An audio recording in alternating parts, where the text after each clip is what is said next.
Hello and welcome. This is Tigrai Television English program. Thanks for joining us. Here are the news for this hour. Today marks the 1143th Eid al-Adha celebrations, marking the Prophet Muhammad's journey from Mecca to Medina.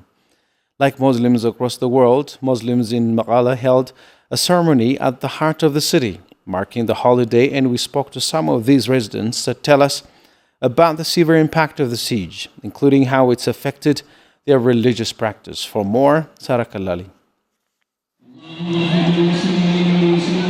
For the second year in a row, Muslims across Tigray have celebrated Eid al-Adha, completely severed from the world and living under siege. While celebrations were peaceful, Tigrayan Muslims have once more been denied the right to take on the pilgrimage to Medina, a sacred ritual for Muslims across the world, and according to Jamal Tsahaye, an obligation for all Muslims who are able to make the journey.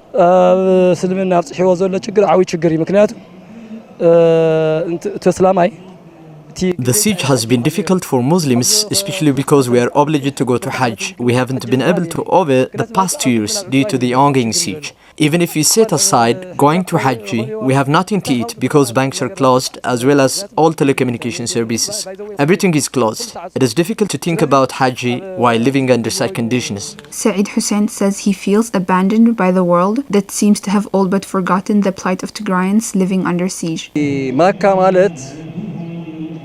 أنا بناتي ما نمسب عدمو أخل سب. Anyone Muslim of age can go to Mecca. I don't know how we could be denied this right. I wonder if Muslims around the world know about us.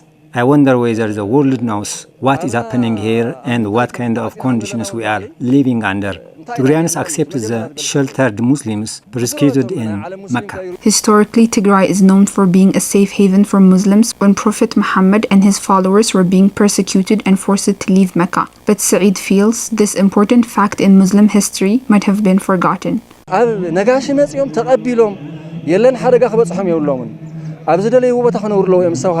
They found shelter and were accepted into Nagash. Tigrayans say that they should not be harmed and should be allowed to live where they wish. I wonder if they know this, what Tigray symbolizes. To all the Maliks living in Saudi, Nagash, the one mentioned in the Quran, is here in Tigray. Jamal also asked us to help him pass along this message to his loved ones who he hasn't been able to reach for over a year due to communications blackout. I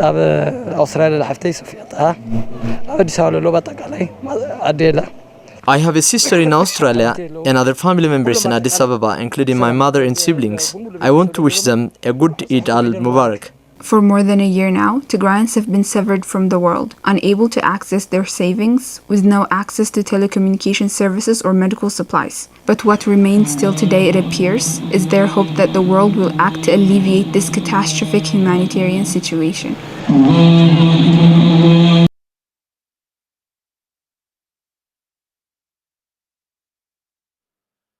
Islam was first introduced to Tigray through refugees seeking shelter from persecution in their homeland. They came to Tigray where they would be greeted and provided a place where they could exercise their religion.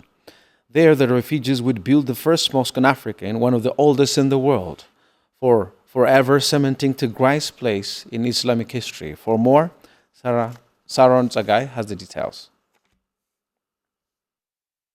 Hajj is the annual pilgrimage made by Muslims to the holy city of Mecca in Saudi Arabia. It is done annually to commemorate the Prophet Muhammad's journey from Mecca to Medina in 622 AD. The Hijrah also marks the beginning of the Muslim calendar. This pilgrimage is the fifth of the fundamental Muslim practices and institutions known as the 5 pillars of Islam. Every year, about 2 million Muslims from around the world perform the Hajj. It's said that the rite serves as a unifying force in Islam by bringing followers of diverse background together in a religious celebration. The Hajj is incumbent on all Muslims who are physically and financially able to make the pilgrimage. But for the past 2 years, Tigrayan Muslims have been living under siege, unable to travel into or out of Tigray, and unable to take part in this fundamental practice of their religion.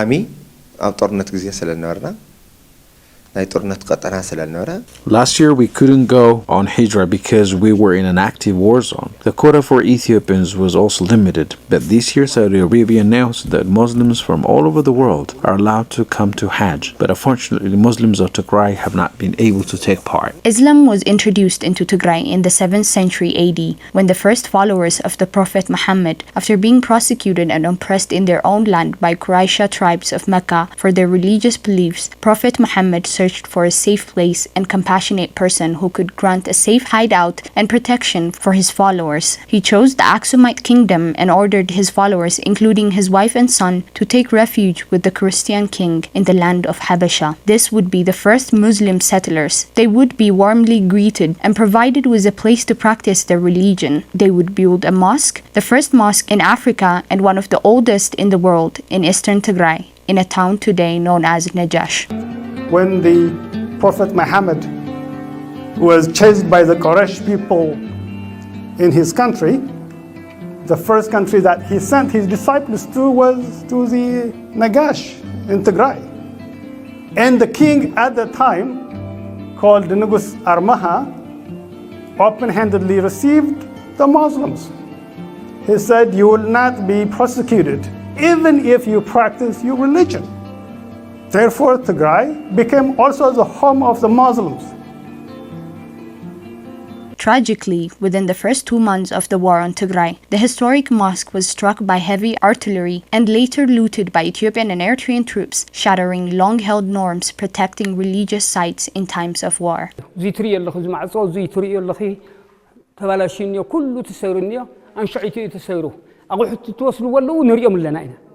Everything you see here was destroyed then. They were using heavy artilleries. After that, we were watching them while they were stealing the equipments. One soldier told me to go inside or that he will kill me alongside other imams. They were trying to take the refrigerator, but they were too heavy. Other than the refrigerator, they took every machineries and utensils they found. The Muslim community has also been devastated by the war on Tigray. Unable to access basics such as food and medicine, Muslims in Tigray are forced to celebrate Eid under brutal siege. They say that the Muslim community globally must get attention to the disaster unfolding in Tigray, land of the second Mecca. Currently, there is a catastrophe unfolding in the land of King Najashi, the safe haven for the children of Muhammad, and an immediate action is required to avert the deaths of millions as the blockade continues to tighten. Our reporters visited the home of Abriha Said, a mother of 4 who is suffering from multiple chronic illnesses and has been forced to stop her work and sell all her belongings just to afford medication. Not only that, but Abriha's children live in the Oromia region, meaning she will have no way to communicate with them this holiday. For more, Aragawi Gabra Mikhail. Abriha Said is a mother of 4 and living here in Makale. Abriha used to live with her family in Metu, in the Oromia region, before she decided to come to Tigray to care for her mother some 8 years ago. Her mother suffered for years and finally passed away last year, following the start of the war. Now Abriha is alone in Makale, far from her husband and family in Oromia. Before the siege, Abriha used to make a living by selling herbs and scents in the local market, something she has been forced to stop due to her health. قفقاف شيط نيره اللي دو تأثير كل أنا سحزي خدي لما قفقاف زناي عداقة نجار زي قرويتشو منامن لله كل ده زي مسايل لله سحزي وقت أمم قانا دم حامي ما حد يجيو. I used to sell herbs and scents at the local market, but after I got sick, I wasn't able to work, and so I had to stop. Abriha suffers from multiple chronic illnesses including asthma, diabetes, and blood pressure. She also says she has a swelling near her belly that has further complicated her health condition. حمشتن وقو حمشتن مشيت وحط الله بأني واخ زيتن لو حتغن تخبرك قنسير أخو ويتجزعك قنسير أخو زي محواته. I take a lot of medication day and night, but I haven't been able to see any improvements so far. The swellings on my back and belly have not shown any improvements. It just keeps getting bigger. I asked my doctor to take it out, but he said that wouldn't be possible because the swelling is so close to my heart. That is why I breathe so heavily. I can't move as I wish either. Abriha says the medications she needs to treat her condition are unavailable or extremely overpriced due to the siege and borrow money so she can afford them. أقعدي اللي شات لله خفوتي خنخن ما جزمان حانيت خس أنت اللي خيال شات الله. I have nothing now. I had to sell everything and have even started to borrow money from others so I can cover my medical expenses. I have sold almost everything.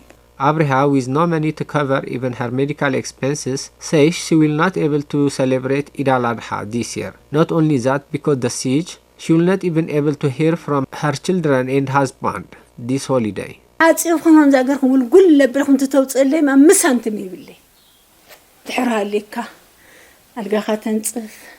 من صاف خاتنصف. I have nothing at home. If I had money, I would have started preparation by now. And because transportation is closed, we cannot go outside Tigray. I can't be with my children. I can't even call them because there is no telecommunication service. So all I can do is just pray that the Almighty God will solve this so I can meet my children again. Abriha's story is just one of the millions across Tigray separated from their family members due to the ongoing siege and unable to access their savings or humanitarian assistance as the Ethiopian government continues its inhuman siege on the region. Tigray's Bureau for Agriculture and Rural Development has reported the death of 2 people due to anthrax, a communicable disease that can be transmitted from animals to people. The Directorate for the Office of Animal Health Care says that lack of medication and the destruction of close to 90% of the public-owned animals health facilities, in addition to the ongoing siege, has made it difficult to treat animals or track the spread. For more, Mintakitan. The past 20 months of conflict has devastated essential infrastructures in Tigray, including Tigray's animal health care system. According to data from Tigray's Bureau of Agriculture and Rural Development, there were more than 200 government-owned animal clinics across Tigray before the war broke out in November of 2020. Today, just 12% of these health clinics are still functional, after most were deliberately looted and systematically destroyed by Ethiopian forces and their allies from Eritrea. This has led to the spread of disease that is killing both animals and people. According to Dr. Gabru Lagese, director of Tigray's Animal Health Office, anthrax, a communicable disease that can be transmitted from animals to human beings, has started to spread in the lowlands of Tigray, resulting in the deaths of 2 people and 23 animals so far. Anthrax affects both animals and human beings. It had almost disappeared from Tigray, but it has now reappeared in different areas, especially in the lowlands like Samra, Lale Oraro, Adamba, Kholatenben, and some parts of western Tigray. In Ad Asheti, a village in Lale Oraro, 34 people and 30 animals have been infected, while 23 animals and 2 people have already lost their lives. According to Dr. Gabru, lack of vaccination and medication for animals remains a challenge and is devastating the lives of many in rural communities.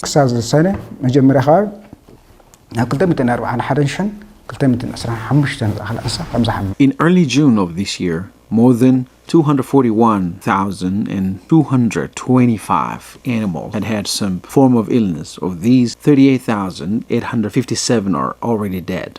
Because of these challenges, Dr. Gabru says alternative methods of treatment should be used to treat the animals infected with the bacteria.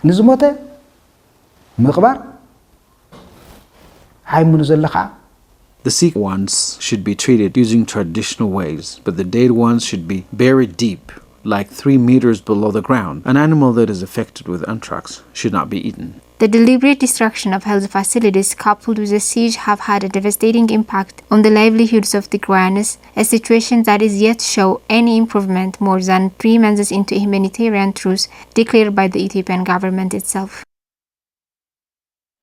A new report by UN OCHA indicated that over 2.93 million children in Ethiopia are out of school. The report said this was mainly due to the conflicts that have risen in different parts of the region that has forced more than 2.5 million children to drop out of school, while the drought in southern and eastern parts of the country has forced over 400,000 students out of school. The report further indicated that in the war-torn region of Tigray, about 85% of schools lacked necessary materials like desks and blackboards needed to resume schooling. It is to be recalled that in the 8-month-long occupation of Tigray by invading forces, schools and other public facilities were the main target of destruction. The report also pointed out that high humanitarian needs are likely to continue well into 2023 due to expanding drought and increased violence, while in 2022 over 20 million people in the country are likely to require humanitarian assistance.